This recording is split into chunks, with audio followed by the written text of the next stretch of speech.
Good afternoon.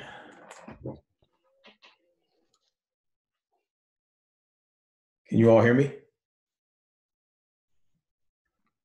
Yes. Okay, good. So any questions on the, thank you. Any questions on the four ones that we talked about: bankruptcy, debt consolidation, debt refinance, or paying it off?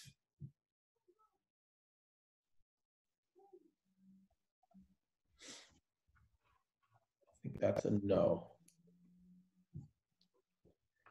I did want to show you,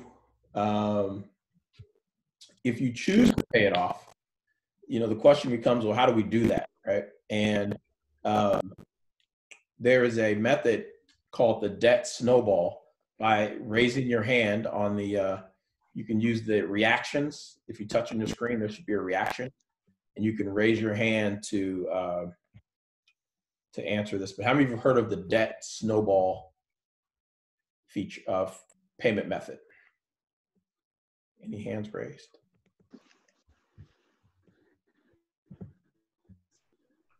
No hands raised. Oh, one person. Two people. The two people who heard of Dave Ramsey. Can you all hear me well? Just want to make sure. Okay. So let me just show you how the debt snowball works as I'm waiting for my computer to catch up to me. I'm just going to start doing some writing here. Let's say someone has a student loan of $9,000 and they have an outstanding credit card. Let's start this over from here. Student loan of $9,000, outstanding credit card, and they owe $12,000.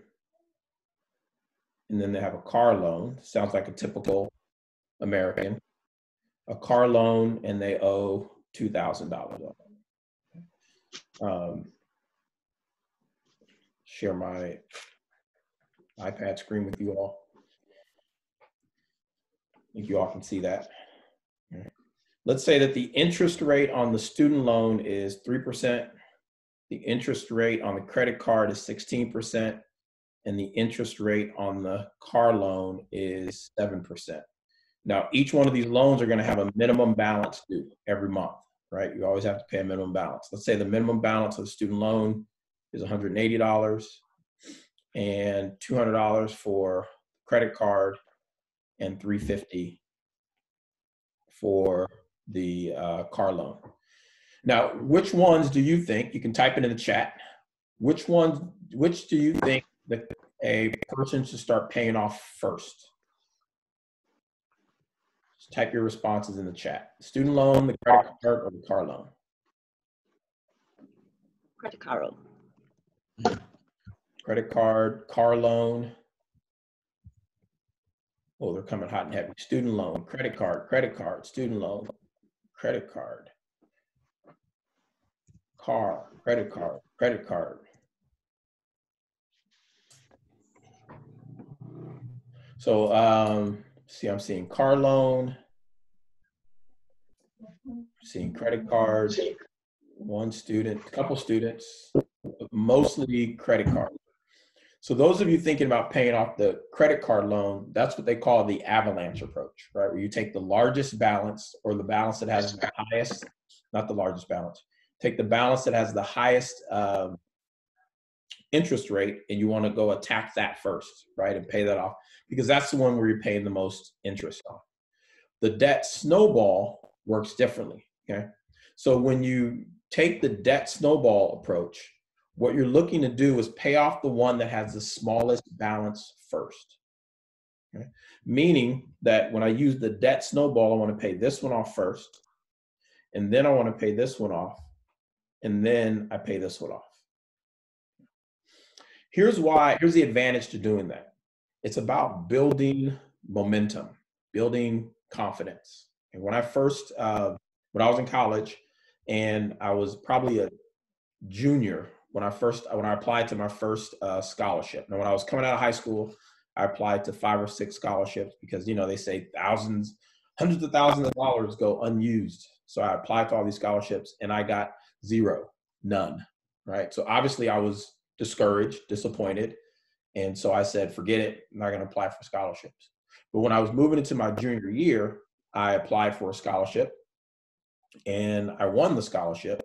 And then I said, oh, my confidence built up. So this isn't as difficult as it seems. And then I just started applying for scholarships. And then it seemed like they were getting easier and easier. But really what was happening is I was building up my momentum. Okay? So the whole point with this debt snowball is that you're building momentum. I'm getting a sign that's saying my internet connection is unstable. So if you all start to hear me chopping, just type it in the chat or stop me. Okay. So here's how this would work. First, we need a budget, right? So we have to budget and say how much money can we afford within our budget to pay off debt. Okay. So let's say that we determine that we can put $1,000 of our income, right, to just attack debt. Okay. So the way you want to take this $1,000, okay, you always want to pay the minimum balances first, right?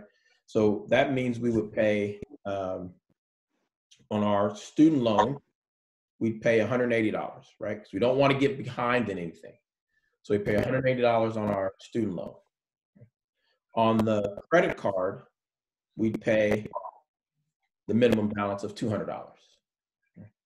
The difference, this entire $1,000 would then go to the car loan, okay, which would be $620. Okay, that's 1,000 minus 200 minus 180. Okay, that means we can put $620 to our car loan. Okay, by doing this approach, we should pay off our entire car loan in about 3 months, right? So 3 months from now, this entire car loan is paid off.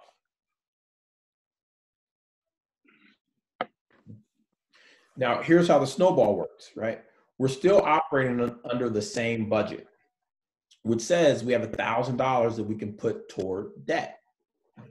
So the next thing that we want to do is we want to continue paying the minimum balance on our credit card, which is $200. And I know the interest is going up on that. Okay? But then the rest of this $1,000, 1,000 minus 200, is all going to go to the student loan. So now we're paying off this entire student loan, right? So again, the whole concept is we're spending $1,000 to get ourselves out of debt every month, right? That's what our budget said that we can afford. By putting $800 to this balance, right, in about 8 months,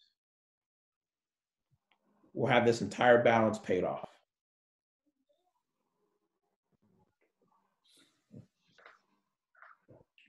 And then once that's paid off, we still have $1,000, right, that we said we can put to debt. That entire $1,000 is now going to this credit card. And we've been paying the minimum balance while we've also been accruing fees. But what happens in a little bit less than 1 year, we'll pay off this entire balance as well. And then here's the best part. Once we're out of debt, right, we owe 0. We've got this $1,000 that used to go to debt, and now we can move it to something else. Investing. Or saving for that big vacation that you've always wanted, right? Because we're no longer entitled or required to give some of our income to someone else.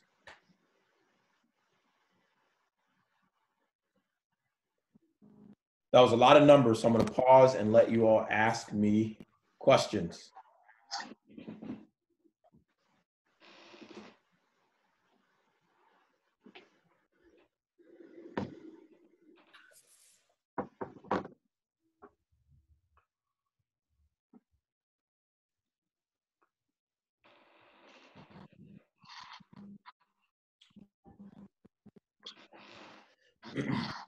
So we're paying down the car loan to kind of knock out the smallest principal first. Am I understanding that? Yes, we pay off the smallest principal first to build up that momentum to see our loans go from 3 to 2.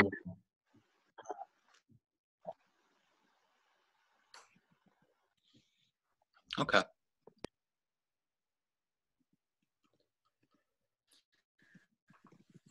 Any other questions? No questions on that, but do you think now might be a good time to contact credit card companies, insurance companies, and see about, you know, if we have a balance on our credit card or somewhere else, about renegotiating the terms or the percentage rate? Yes. I'm smiling because I think that's very strategic. That's a very strategic move, right? When we're in moments like this of uncertainty, crisis, fear, people get desperate. And not only us as individuals, but companies get desperate as well. And so, you know, if you owe $1,000 and you go, hey, look, I don't know what the future is going to hold, but I've got $600 right now or $700 right now, and I'm just willing to pay it off, right, for $700. They may say yes. They may say yes. Yeah.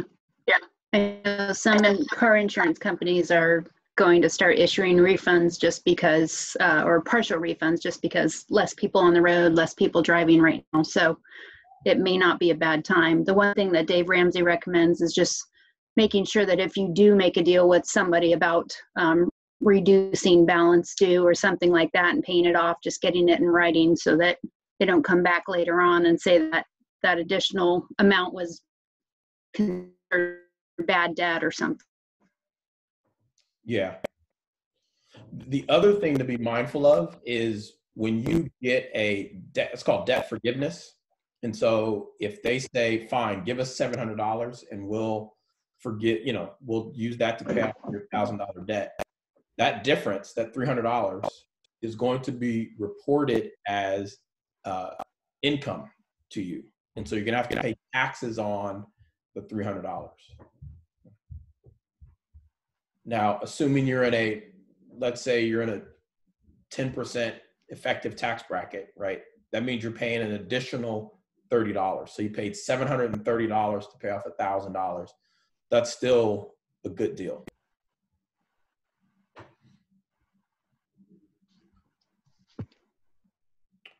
Questions?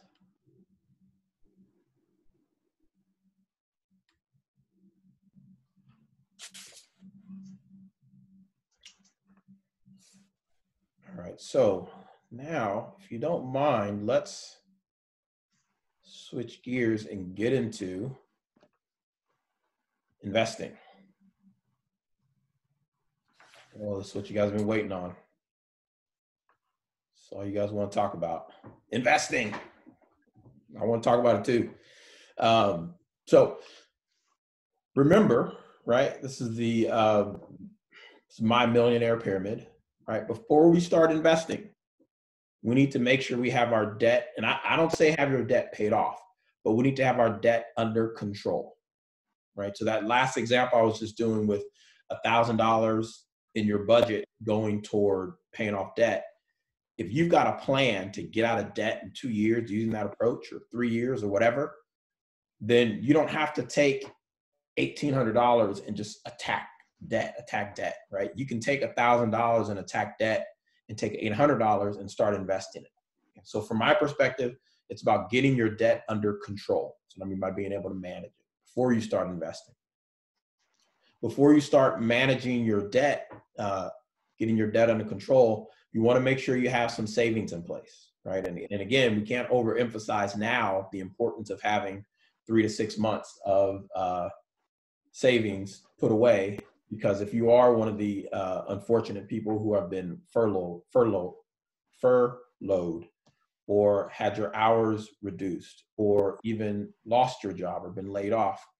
You know, these are real concerns about how we're going to feed our family, pay our rent, right? So making sure you have some money put aside, that's just 3 months of, I don't want to say peace of mind, but less stress. Okay. In order to figure out how much to save, how much to put toward debt, how much you can invest, you need to be thinking about budgeting, right? So it all comes back to budgeting. How much money do I have coming in? Where is my money going, right? And where am I directing my money toward the right places? And when we talk about the right places, it's about understanding, where do I stand? What's important to me? And what are my goals? Where do I want to go? So my personal balance sheet, where do I stand? And then where do I want to go, right? All the while, we're looking to increase our income. And I surely do hope that you all are taking advantage of this time to find ways to increase your income. I was going to do an exercise, but I'm going to move forward.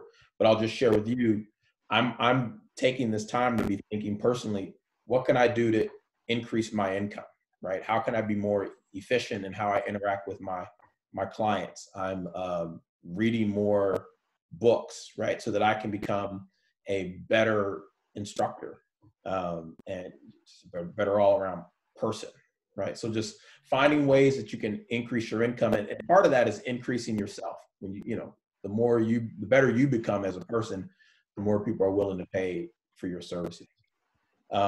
Make sure that you're connected with the right partner, right? So now's a good time to sit down with your spouse, sit down with your family, and figure out how's all the money coming into the household and how's it going out, and can we be more strategic?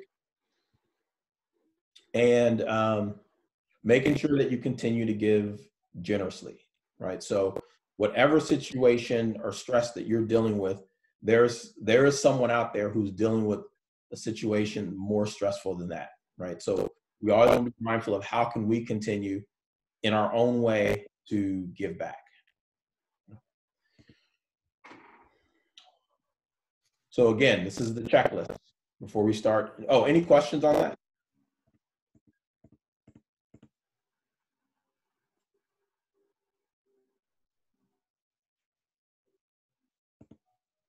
All right, so 3 things. Before you start investing, are you paying your bills on time? If you're having a hard time covering your bills, you should not be investing. Number 2, are you following a budget? If you're not on a budget, you have not set aside, this is how much money I can invest every month, you should not be investing. Because you can maybe put $1,000 or $500 into an investment and then realize you forgot to pay this expense that's coming up, and then you got to pull that money out of the investment before you want it to. Okay. And then the third thing is, have you established SMART goals? Okay. Specific, measurable, actionable, reachable, timetable goals. Okay. Because if you don't know why you're doing it, there ain't no point in doing it. Okay, so you want to make sure you have a plan. So I want you guys to go to, if you guys can go to Canvas, some of you have already done this, and there is a PDF there, or there's a page there with handouts. I'm going to put on a video. It's about 13 minutes. And while these gentlemen are talking about some investing terms, what I want you to do is to be taking down notes on, or filling in the blanks, okay? It's just a way to help you stay engaged. So give me a thumbs up with your reaction emoji thing when you have got the that notes handout in front of you. I see you, Brooke. I see you, Nina. I see someone whose name's not showing up. Yep. See yeah, see you, Era.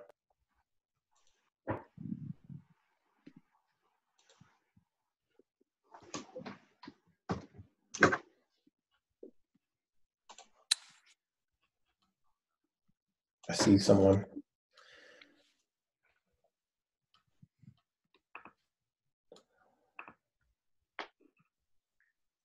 Checking out the chat room.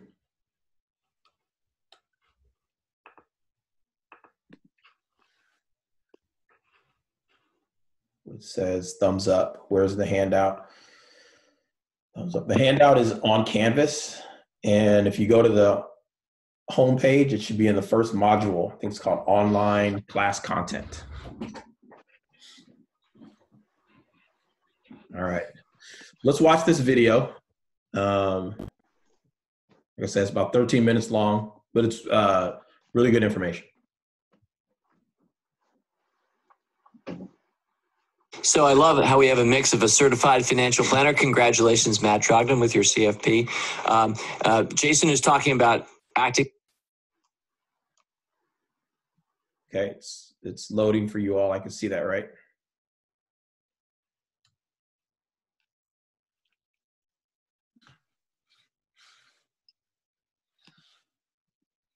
And my internet Business owner and David, who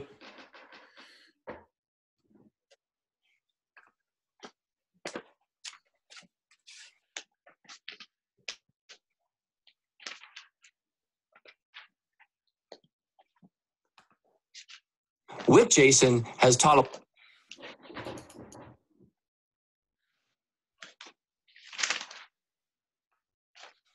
So I love how we have a mix of a certified financial planner. Congratulations, Matt Trogdon, with your CFP.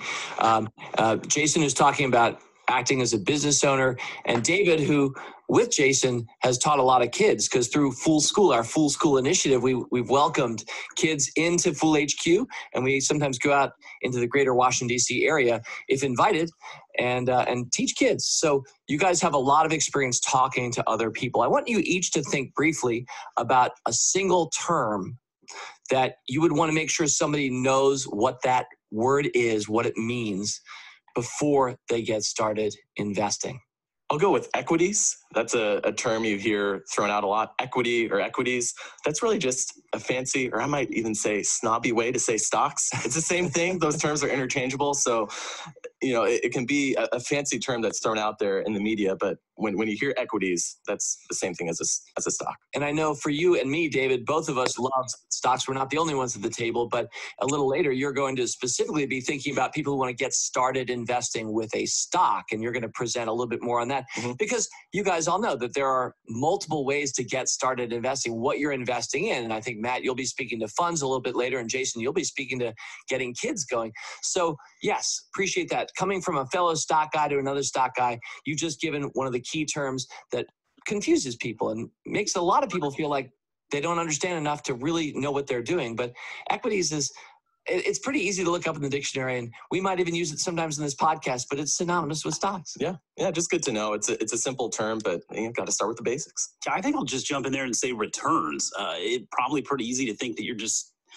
telling me to just go back from where I started. You know, I mean, and that is not the case, obviously. When we talk about returns, we're talking about what is happening to your money. It's either growing or it's diminishing, and ideally we like to talk about the growing part, but over any given period of time, hopefully your money is increasing in value, your investment is increasing in value, and that would be your returns. And one of the fun, one of the more fun parts of our Full School class is we get to go over a 10-year time period where we talk about the market's returns and how that would affect you if you are invested in the market for that 10-year stretch. And we reveal the returns for the stock market each year. I think we also compare it to a basic savings account, the returns that you would get with that. But the returns, that's the money that you're making.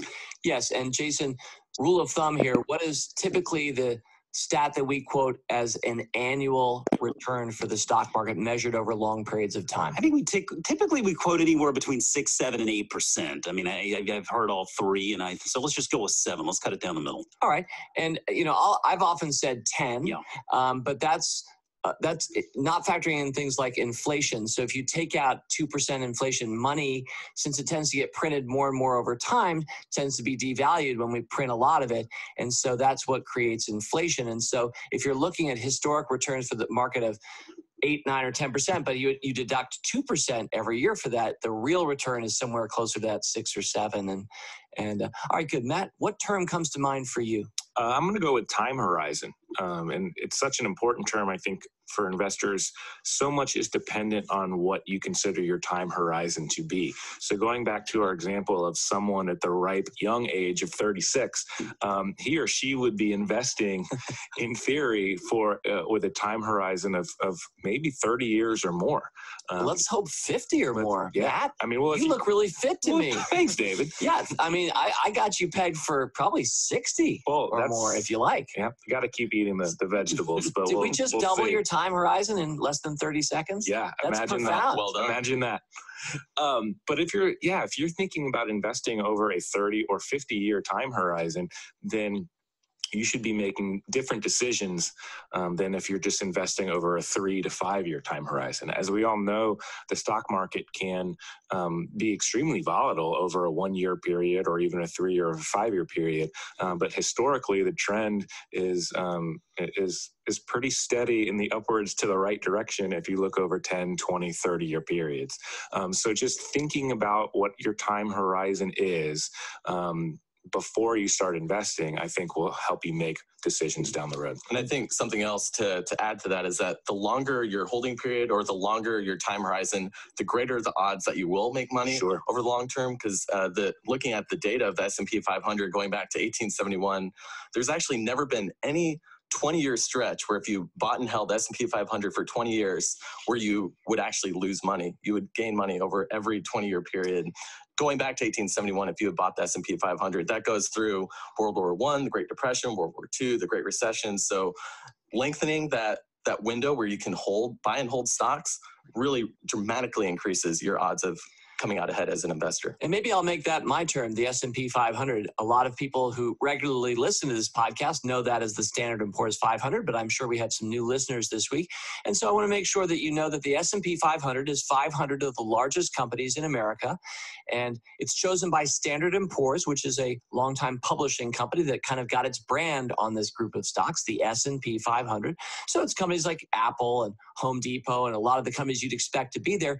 But we use the S&P 500 as a proxy for the overall market's return. There are certainly a lot more stocks than just those 500, but when you take those 500, that's a pretty good way of estimating how they do in a given year. We say that's how the stock market does. Now, you'll also hear the Dow Jones Industrial Average quoted on the nightly news and online sites like ours, and that's just 30 companies. It's a much smaller group, and it's a longer standing traditional index. I don't think it's as effective a measure because it's just 30 companies and there's some historicity that makes it a little bit funky, but it's so popular and so talked about that I did want to mention it here. But the S&P 500 for us here at Fool HQ, that's a group of companies in a phrase that we just take for granted. I would want to make sure anybody who's thinking getting started investing this week knows that you can buy an S&P 500 fund, which we might talk about later, or a lot of the companies that you might buy with, like Matt, when you bought JP Morgan back in the days, your first stock, that was pretty sure that was in the S&P 500. Absolutely. One term that we haven't mentioned, but that I think is kind of beneath the surface of all of our other terms is compounding, right? And so the idea, I think the most powerful idea in investing, and certainly one of the more powerful things I ever learned was how money compounds and money grows. And compounding can work for you on the upside in the stock market, or it can work for you on the downside with credit card debt. But if you think about investing over a long period of time and getting a sustained return year after year after year, that money grows exponentially, not linearly, if that's a word. And that's something that I wish more people knew. So that that 8, 9, 10%, let's just call it 9%. So that first year, if you have an average year, your money just went up 9%. And as Jason said earlier, good news, you didn't have to do anything, right? That's one of the reasons I love investing. We can all be lazy bums and just make good choices, and your money, as Jason said earlier, works for you. So you're up 9%. That next year, you're up 9% more. Well, good news, you'd already made 9%. So if you had $1,000, you were actually at $1,090, and that goes up 9%. And all of a sudden, that's more than just $90. And 10 and 20 and 30 years later, that starts being very profound. And maybe one of the heartbreak truths about people not investing is that they don't understand that, as Matt said. Often they're making the opposite mistake. They're actually paying at high double-digit rates credit card debt, and that's compounding against you as well. And that's what keeps a lot of people in a cycle of poverty or near poverty. They can't break indebtedness for that same reason. But again, going back to the positive here, those of us who started investing, and that's the purpose of the podcast this week, is to get you on that train. And I'm glad you mentioned compounding, Matt, because it's so profound. Again, one of the heartbreak stories of investing is it's not that exciting to make $90 in your first year. It doesn't sound like something that was that big a deal. But when you can just play it forward 10, 25 years later, it is 9% at that point. Is really meaningful. Often you're going to be making more in an entire year off 9% 25 years from now than you started with today. And part of what we're trying to do here at the Motley Fool is open people's eyes to recognize that that's how life works, and get on that train. Yeah, I think one of the biggest mistakes I see with folks who are just getting into investing at an older age is because they have delayed that for so long, they feel like they have to make up extra ground. And unfortunately, that's not the way it works, right? We talk about people wanting to get rich quick, and if it was that easy, like I said, everybody would be doing it. So if you are just getting started in investing and you're 35 or 40 years old, make sure you're going in there with the appropriate expectations, right? Don't think that this is going to be your opportunity just to make up all of this lost ground. It doesn't work that way. You do need to get started, but really time is your buddy. And that's what we teach these kids all the time. That's what we were taught as kids. It is amazing the difference that time makes. And when you're 15 and you're getting into investing, most people don't really care about it all that much. Then all of a sudden you're 30 and you realize, oh yeah, I've got that investment account that's been working for me all these years. And that was really my goal in starting my kids out at 5 and 6. They don't care about this stuff that much. We talk about it every once in a while, but my goal was for them to have a living, breathing example so that when they are adults, they can look back at it and say, wow, that's a powerful lesson. I'm going to keep that ball rolling. Yeah, it's far better to start now with something, with a smaller amount of money rather than wait for some arbitrary number to save and invest down the road. Just start with $50, $100 today, because the sooner you start, you let that magic of compounding work in your favor rather than delaying that down the road. Something that we do with the kids that always gets them jazzed up, and I think it's a condensed game or experiment to highlight the power of compounding. But imagine you have a 30-day period, a 1-month period, where you have two options. Option one is you can start with a penny and double its value every day. So day 1, 1 penny, day 2, 2 pennies, day 3, 4 pennies, and so on for 30 days. Or option 2 is receiving $100,000 each day for 30 days. So which one do you think would be worth more on day 30? I'm guessing most of us would think that 100,000 because that's so amazing, but I'm pretty sure the main point of this exercise, David, is the power of compounding. Exactly, yeah. So with option 2, with $100,000 a day after 30 days, you have $3 million. But with the penny doubling, compounding each day for 30 days, that's worth $5.4 million. So it's not even close. Not even close. Yeah. Total blowout. Yeah, so let compounding work in your favor. So that's a message to hammer home. Not only that, but on day 32, or wait, were you doing 30 days? 30 days, yeah. Fine. So on this wasn't February. Right, so September, right? So on October 1st, day 31, that 5.4 goes to 10.8 million, and you still just got that lousy, doesn't sound that lousy, but lousy $100,000 for the person who made the wrong choice back on day 1. So if you play it forward from there, it gets stark. Pretty sweet. Yeah. Yeah. What a great example. Yeah.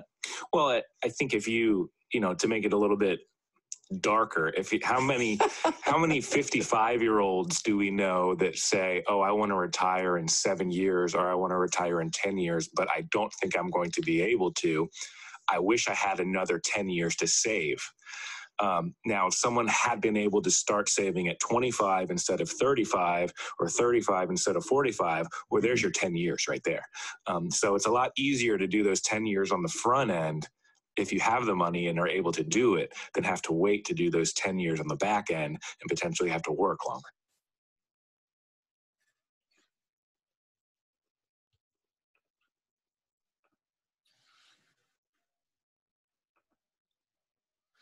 Oh my God, that was so powerful. So at the bottom of this document, there is a link to that web page. I know you all are probably binge watching something. I'm binge watching like 3 things right now. But if you can just pause that for a second and sit with your teenager, your cousin, your spouse, whoever's in your household, or you guys don't have to be in the same household, but send this link to other people, and with this document as well, and just have them fill it out, because this was just chock full of information. That's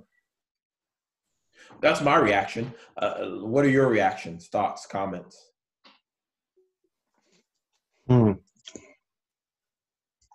Yeah, they've said a lot of, I mean, it's kind of a review at this point of what we've sort of been exposed to in the class when it comes to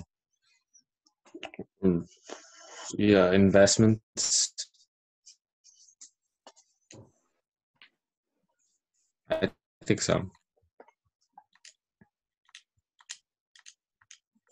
Can you hear me? Yeah, I can hear you. Thank you for sharing. Okay. Sorry. Thank you for sharing. I was nodding my head. Thank you for sharing. All right. So let's walk through that. The first one, equity is a fancy term for stocks. Your money is growing or diminishing. Hopefully your investments are increasing in value, and that would be your return. The annual return for the stock market is quoted at 7%. 7%. They said somewhere between 6 and 8, but 7. This one's interesting because so I just started reading a book by a gentleman, Chris Hogan. It's called Retire Inspired. Chris Hogan is part of the Dave Ramsey crew. And one thing that Dave Ramsey does, and I have his book right here, those of you who taken Financial Peace University, which is, I've got a bunch of notes, right? It's a really good program, but he always gives examples of how much money you'd be making, and he uses 10% as the annual rate of return. And I always feel like it's misleading, because 10% I don't think is a really fair assessment, but I think you can still get your point across using something more realistic. But 7%, if you even want to be more conservative, I like to use 6%. That way, whatever, you exceed the expectations. But 7% is the average. Let's see. You should think about what your blank is before you start investing. time horizon. What your time horizon, meaning how much time are you, when you start investing, like when do you plan on accessing that money? How much time do you have to let that money grow? Okay. I just find this statistic to just be fascinating. Over a blank period of time of holding equities or holding stock, there is no time in history where an investor has lost money. It was a 30-year? It wasn't 30. 20. 20, yeah. 20 years. Oh, 20. So anyone in here anyone on this call who's under the age of 45, right? If you start investing now, it would be a historical event if by the time you retired at age 65, you did not make money. Right? I mean, that's kind of what it's saying. I just find that fascinating, right? That if you're looking over a 20-period horizon, the market has never lost money. S&P 500, a very standard term. That is the Standard and Poor's Standard and Poor's 500. 500. And more importantly than that, it represents the, I don't know, 500? 500. 500. The That's 500 right. largest companies in America. Okay. So your diversification, remember, is still limited to, I'm sorry, I used the term we haven't discussed yet. But you're still investing in America, right? But you are spreading it across the 500 largest companies, which means you have technology, you have automotive, you have finance, you have healthcare, whatever other industries are. One of the most powerful ideas in investing is Compounding. Growth. compound, which is growth, but it's growth on top of growth, right? Think of that mold in your bathroom. I was playing. It's growing. Your growth is now growing, right? So it's compounding. Tired of your boss? What type of debt compounds against you and keeps a lot of people in poverty?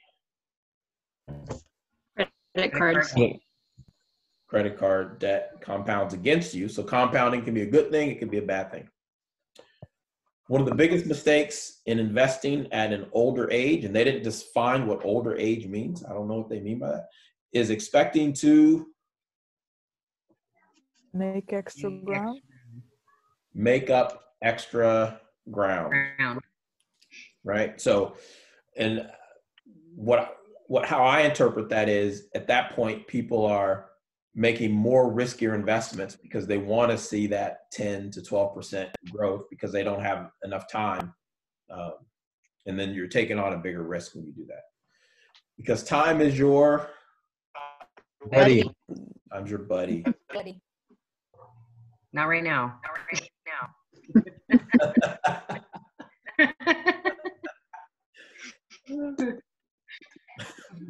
It is better to start now with a smaller amount of money than wait until an arbitrary amount of money to save, right? So, and I think when he said save, I think he's using that in the context of investing. But don't get in this habit of when the timing's right, because the timing is never going to be right? You just have to, whether it's $25, $50, I'm just going to start investing that now. Like, why not start now?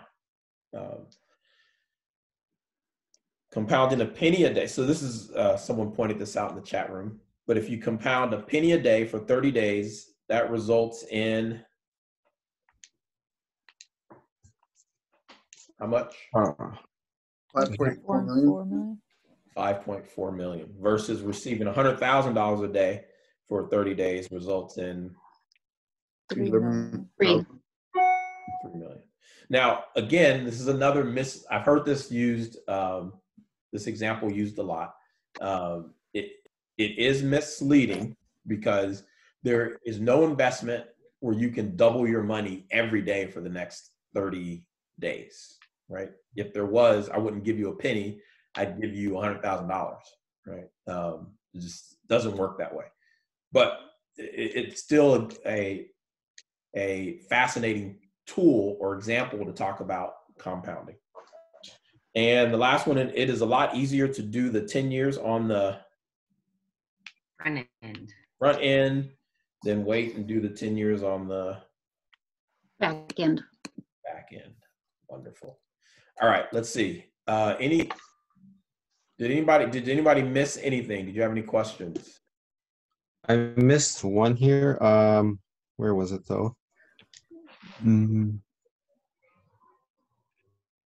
Over a 20-year. Oh, I think it was one of the first ones. I think it was the fifth one here in the PDF. The greater your odds will be of making money over time. The greater your holding period Holding period. or Oh. time horizon. Okay. Holding period / time horizon. What does that mean exactly? I'm not too sure what they meant. I'll let one of your classmates answer that. Okay. The more time that you have for investing. So if you start at a younger age and you invest early, Okay. the more time that you have as opposed to investing at my age. I understand. Okay. Thank you. I missed Yeah, the thank you. SP 500 is the standard and what? Horse. POOR''S. I had to actually look it up. Oh, thank you. I didn't know what the spelling was. Oh, What was the compounding of penny a day for 30 days? What was that one? I missed it.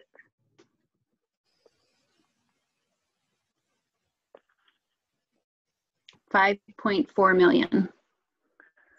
Thank you. Mm-hmm.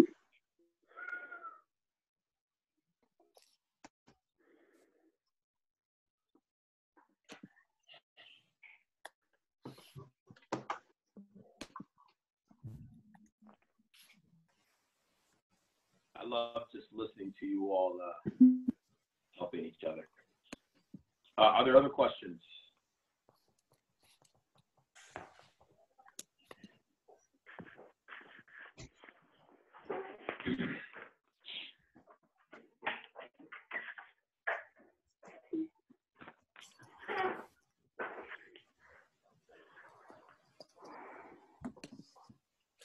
So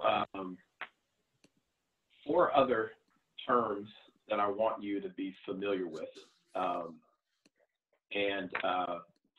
This is what Dave Ramsey refers to as $10 words for $3 concepts, right? So these all sound fancy, but if we break it down, kind of what does it mean? So the first one is diversification. So if you're going to invest, you want to be familiar with this concept of diversification, which simply means splitting it up, right? The whole concept of you don't want to put all of your eggs in one basket, because if you drop that basket, you drop all of your eggs. All your eggs will break, right? So same thing, you want to be invested in a lot of different investments, a lot of different industries. That people make references to the S&P 500, because that's just a natural. You invest in the S&P 500, you're automatically splitting up what you're relying on, right? It's not just technology. It's not just healthcare. It's not just finance. It's not just emerging markets, right? You're spreading up that risk. Now, with everything, right, there's advantages and disadvantages. So the advantages is it helps to protect against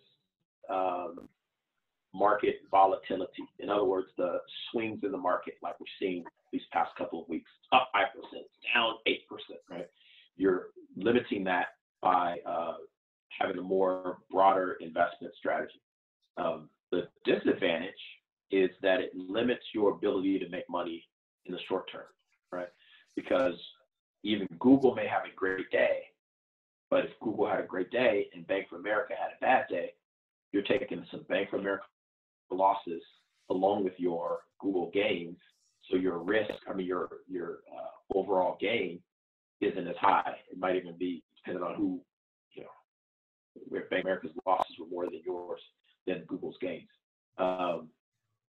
The other concern is that we'll talk about all these things in more detail over the next couple of weeks, but it could cost you more in transaction fees, right? Because every time you're investing, you're paying someone to buy that investment, sell that investment, hold on to that investment. So there's a fee associated with that, and the more spread out you are, right, the more it's costing you to pay for all these different transaction fees. The other one, any questions on that? No. The other one is, okay, go ahead. Out of for these 4 pillars of investing, would you say that one or any one of them is more important than the other, or like you need to do one of these first or anything like that? No, I don't think one's more important than the other.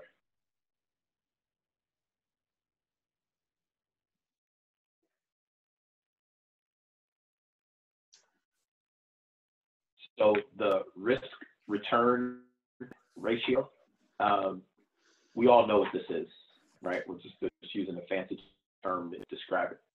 The greater the risk, the greater the reward, right? So the bigger the risk you're willing to take, the bigger opportunity you have for a higher return. In other words, making money off of your investment. So you can choose to say, I want to take lower risks and have a more consistent, smaller return, right? And I'm still making money. Or you can say, no, I want to take greater risks and I'm going to be willing. And because of that, I'm either going to lose bigger or I'm going to make more money. Okay? So that's the risk return ratio. Then we have inflation. And so inflation simply means the price of stuff is going to continue to go up. Okay. So, and I think I told you guys a story when I was in high school and I had a scooter. I was riding around on a scooter. I could literally go to the gas station, took a gallon of gas.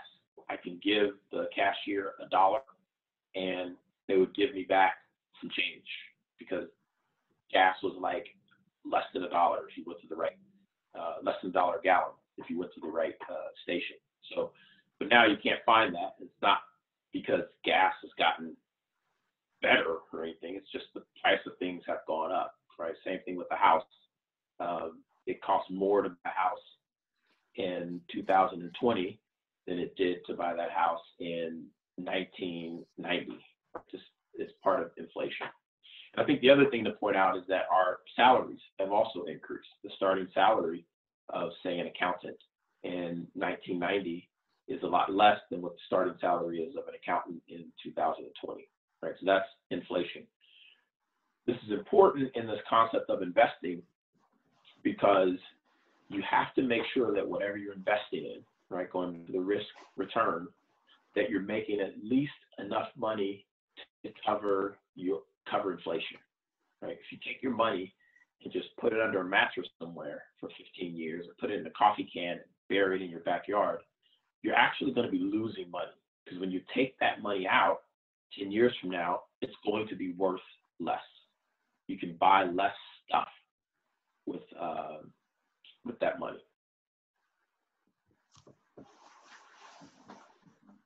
Any questions on inflation or the risk return ratio?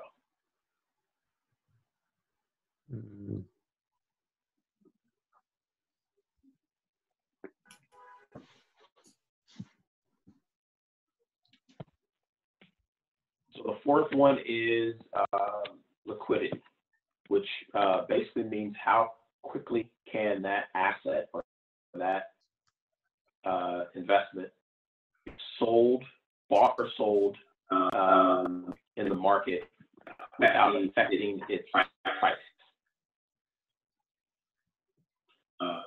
So I'm going to mute someone here, so getting some feedback. And I'm not getting the feedback anymore.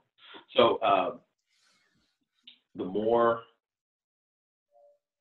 liquidity that you have, right, the faster, the quicker it can be converted into cash. So when we think about investing, right, just investing in stocks, right? Stocks, and you know, those are very liquid. I can go sell stocks.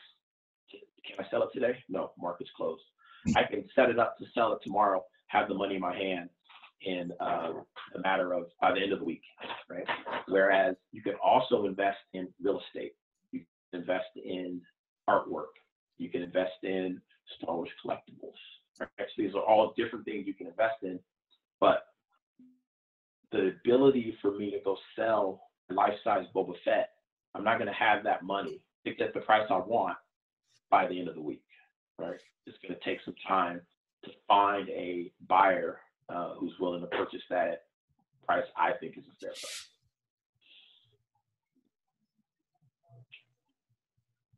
Diversification, risk-return ratio, inflation, liquidity.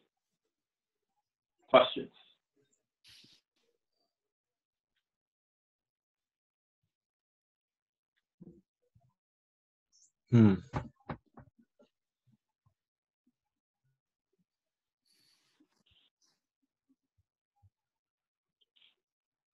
All right, so now we're going to, gosh, man, I can't keep track of time, but I feel like it was Monday when my father-in-law spoke to you all. Was that a week ago? Or was that 2 weeks ago? I don't know. That was a week ago. That was last week, yeah. So the first thing that he said is you need to know who you are or something. And so, you know, again, he's just using simple everyday concepts to describe what we call your risk profile, right? So when you're starting to invest, you want to know how much risk am I willing to take? So there is a simple, I think it's 7 questions on the PDF that's on Canvas. So what I'd like for you all to do is to take about 5 minutes and fill out answer those questions. Okay.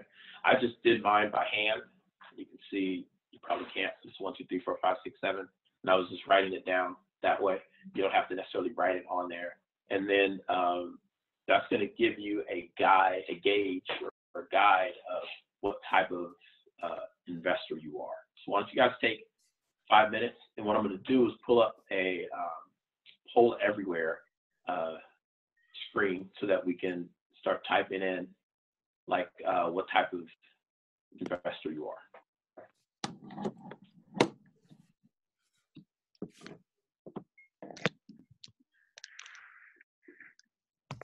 Is this one of the 2 handouts you gave us this morning? Yes.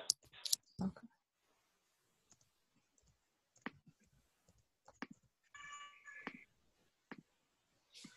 Second one.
taking attendance while you all are finishing that.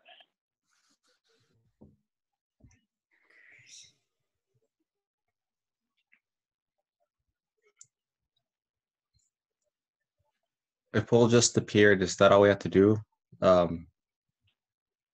After Yeah, looking. so once you once you have your score, you can answer that question. Okay.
All right.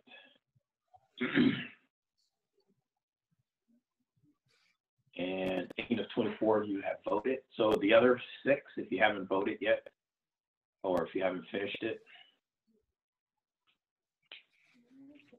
go ahead and wrap it up in the next, if you can, in the next 30 seconds.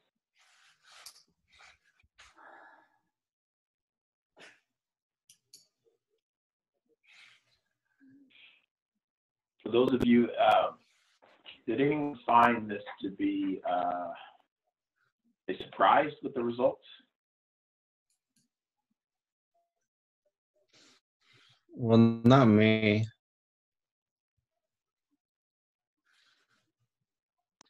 For myself, a little bit. It put me on the bottom of the aggressive end of the spectrum, and I don't really think about myself like that. But when I think about how I answered some of these questions and the scenarios, it does make sense. But I'm not actively going out there to kill it. I'm just kind of putting stuff away. So yeah, that was a little surprising. Yeah, I was surprised with my results as well, because it's not how I came out. I was considered aggressive, and I don't consider myself to be aggressive, but I see kind of the results. So for those that did vote in this poll, share it with you. And surprisingly, to me at least, the majority of the class are moderately conservative. I would have assumed that the majority of the class, just based off of time horizon, would have been on the aggressive side of things. But I can also kind of imagine that you're answering these questions kind of with this current environment in mind. So if I can go to the, let's see here. Mr. Bell, So I think you have this on the PDF as well. Yes. When it was talking about your risk tolerance, it was question number 6, where it said that imagine the past 2 months, the overall stock market lost 20%. Is that, would you say that event is significant and not necessarily like your run of the mill, like, oh, that happens every now and then? You said it lost 25%? No, that what the question said? Yeah. So that the overall stock market lost 25% of its value in 3 months. And then an individual stock you invested in also lost 25%. Would you say that is like outstanding? I think that happens about once every 10 years when we have a market correction, like we're going through right now. Okay. It's not uncommon. Yeah. So what's on this slide is on that PDF, so you can kind of look at that. I think the last, no, that's not what I want to show you. This is what I want to show you. So what we're going to talk about are, depending on kind of where you are, right? So the more conservative you are, the lower your risk. The more aggressive you are, the higher your risks, which means you should be investing in these types of stocks. Those of you who came off as conservative, you want to be in cash, CDs, money markets, those things that we were talking about in the context of savings. And even online, I don't know how to stop things within an hour and 15 minutes, but that's class, guys. So I will stick around for about 5 or so minutes to see if you all have any questions. But again,